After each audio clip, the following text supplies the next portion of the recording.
자, 지금부터 우리 오늘 배웠던 내용 한번 정리하는 시간, 매일 정리 노트 시간 가져보도록 하겠습니다. 자, 이번 지문은요, 우리 주로 중요한 기출 지문이 아니라 개정된 세법에서 좀 중요한 것들 위주로 해서 개정된 세법 중에서 중요한 내용 위주로 한번 좀 살펴보도록 하겠습니다. 자, 1번 도시개발법에 따른 도시개발서로서 환지 방식의 시행으로 토지 이 지목이 사실상 변경된 거죠, 여러분. 그래서 환지 방식에 따른 토지 지목이 사실상 변경된 때는 그 환지 계획에 따라서 공급되는 자 환지는 이거는 여러분 이미 도시개발법에서 배우셨죠, 여러분.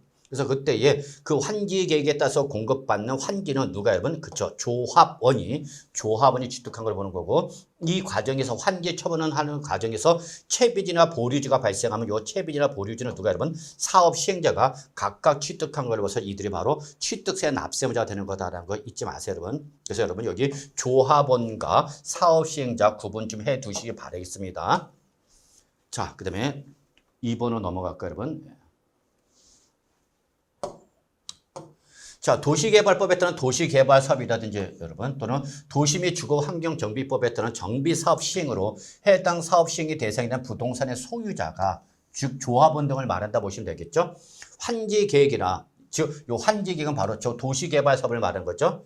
그다음에 관리처분계획 이거는 바로 뭐죠, 여러분? 정비사업이죠. 예, 그래서 정비사업에 따라서 공급받거나 토지 상환채권을 상환받는 뭐가 있다면 여러분 건축물이죠, 여러분. 건축물은 그 소유자가 무슨 취득 여러분? 바로 이번에 재건축 사업을 해서 다 아파트 새로 졌다는 얘기 여러분. 그 건축물은 그러면 무슨 취득이 되는 거죠, 여러분? 그렇죠. 원시 취득으로 보는 거죠, 여러분. 근데 그에 따라서 뭐냐, 여러분? 토지일 때는 바로 누가 그 소유자인 조합원이 무슨 취득이죠, 여러분? 승계 취득한 걸 보는 거죠, 여러분. 그래서 여기서는 여러분 취득의 유형을 구분하셔야 됩니다, 여러분. 그래서 건축물에 대한 취득은 무슨 취득을 보고 원시 취득을 보는 거고 토지는 무슨 취득을 본다, 여러분? 승계 취득을 본다는 거 잊지 마시고요. 다만 토지는 당초 조합원이 갖고 있던 그 토지 면적을 뭐 한 거면 여러분 초과한 거죠. 그때 그 초과분만 그 초과분에 대해서만 우리 뭘로 승계 취득한 걸 본다는 걸 잊지 마시 바라겠습니다, 여러분. 아시겠죠? 네. 자, 3번 법인이 합병이나 또는 분할에 따라서 부동산 취득하는 경우죠, 여러분. 그러면 그때는 이거는 무슨 취득? 유상승계 취득으로 보는 거죠, 여러분. 그래서 결론 여러분 여기서 원시 취득이냐 승계 취득이냐 이런 거 다 뭐가 달라지는 거 여러분? 세율이 달라지는 거죠, 여러분. 그래서 원시 취득일 때 세율, 그다음에 유상승계 취득일 때 세율 이런 거 다 구분하셔야 되는 거죠. 그래서 바로 법인이 합병이나 분할에 따라서 부동산 취득하게 되면 기존 그 소멸하는 회사든지 분할되는 회사의 주주들한테 대가를 지급하겠죠. 그래서 무슨 취득 봐라 여러분? 유상승계 취득세를 적용한다는 거 확인해 주시기 바랍니다. 자, 4번 2023년 3월 14일부터 취득하는 주거용 건축물인데 늘 주거용으로 사용하지 아니하고 뭐 여러분 휴양, 피서, 놀이 등의 용도로 사용하는 건축물과 그 부속 토지는 우리 이걸 뭐라 했죠, 여러분? 이거를 별장으로 하고 있죠, 별장. 자, 이때는 우리 이제 취득세나 우리 또 재산세에서 중과를 한다 안 한다 이제 안 하죠, 여러분. 중과를 적용하지 않고 그냥 표준세를 적용한다는 거 잊지 마시 바랍니다, 여러분. 그래서 올해 개정된 거죠. 그래서 이제 별장은 더 이상 취득세, 재산세 중과한다 안 한다 안 하는 거죠, 여러분. 아시겠죠? 그래서 취득세는 그냥 표준세율, 취득의 유형에 따른 표준세를 적용하면 되는 것이고 재산세일 때는 그냥 뭐 우리 기본적인 누진세를 적용한다 보시면 되겠습니다, 여러분. 아시겠죠? 자, 그 다음에 이제 우리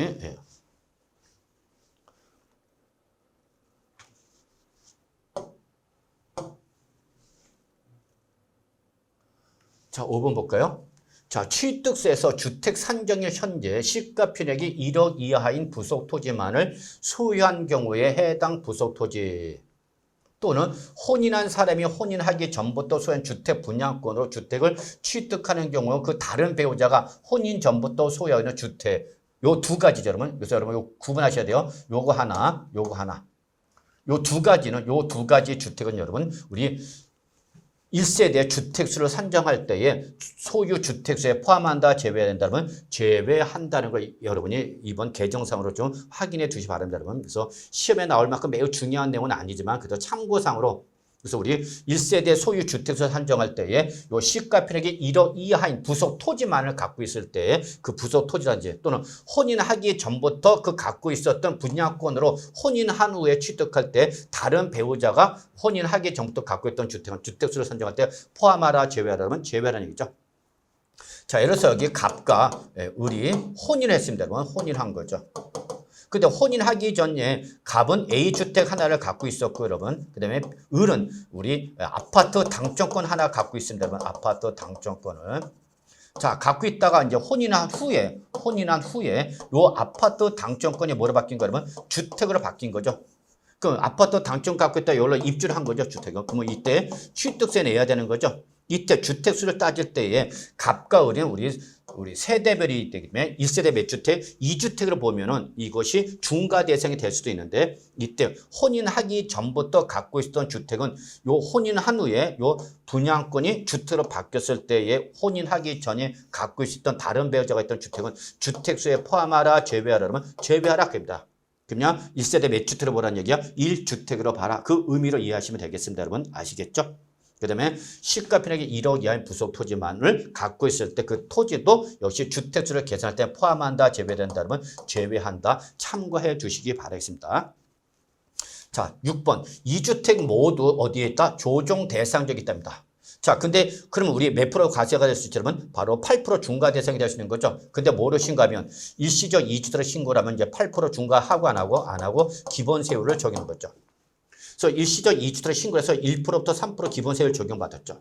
그러면 항상 저율 과세가 되는 대신 뭐가 들어가냐면 사후 관리 들어갑니다. 그렇죠? 그럼 이때 그 신규 주택을 취득한 날부터 몇 년이죠, 여러분? 그죠? 3년이죠, 여러분. 3년이라 반드시 어떤 거예요, 여러분? 종전주택을 처분해야 되는 거죠. 근데 종전주택을 처분해서 하지 못해서 1주택이 됐다 안 됐다 지금 안 됐다 지금 그 얘기죠. 그럼 그때는 이제 우리 뭐죠, 여러분? 바로 추징 들어가는 거죠. 그래서 원래는 일시적 2주택일 때 몇 년 시간 준다? 3년 시간 주는 거죠. 그래서 3년 이내에 반드시 어떤 걸 종전주택을 처분해서 몇 주택으로 만들어야 되는데 1주택으로 만들었는데 그걸 했다 못했다? 못했다는 얘기죠.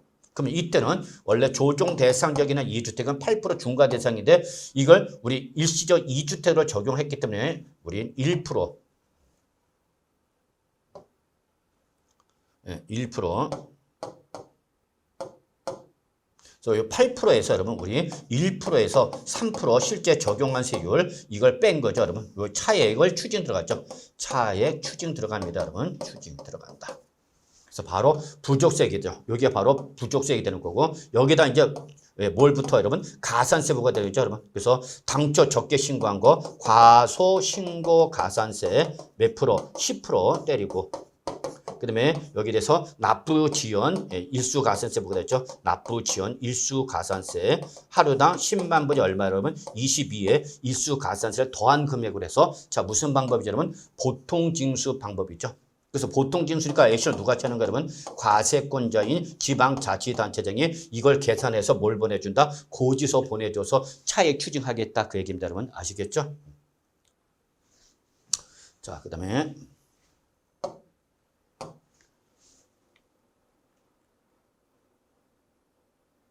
자, 7번 문제 보겠습니다. 자, 재산세 특례세율 대상인 1세대 1주택에 대한 재산세 과세 표준이죠, 여러분. 자, 그러면 1세대 1주택은 재산세 과세표는 시가 편익에다가 역시 부동산 시장의 동향과 지방 재정 여건을 고려하여 100분의 30부터 100분의 70까지의 뭐야, 여러분?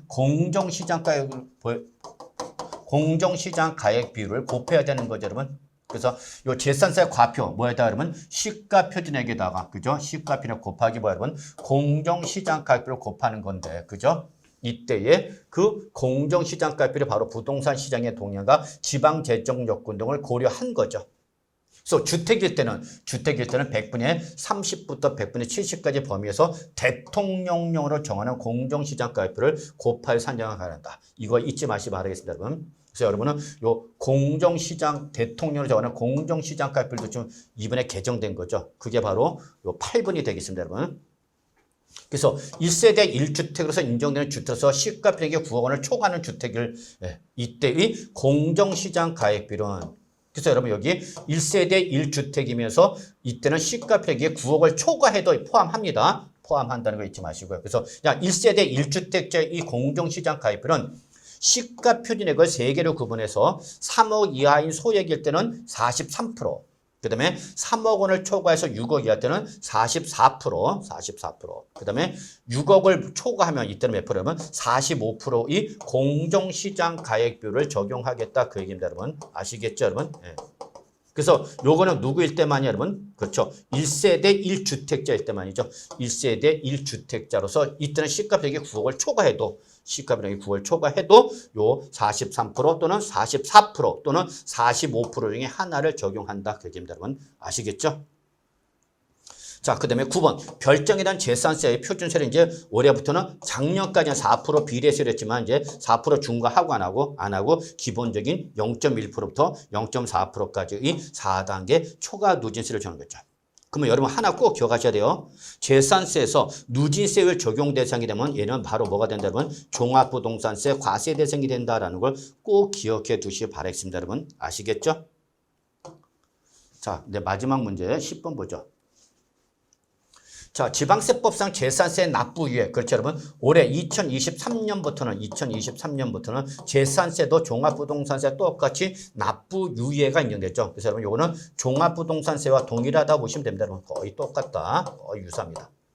다만 종합부동산세는 작년 2022년부터 납부 유예를 하는 거고 재산세는 올해 2023년부터 적용한다는 거죠.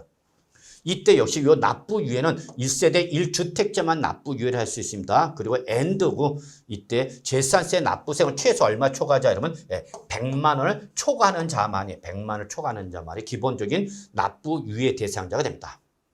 이 경우 납부 유예를 신청한 납세문제는 그 유예하는 주택이란 재산세 상당하는 여러분 담보를 제공해야 된다는 걸 잊지 마시기 바라겠습니다, 여러분. 자, 그래서 여기까지가 우리 매일 정리 노트 해설 시간이 되겠습니다.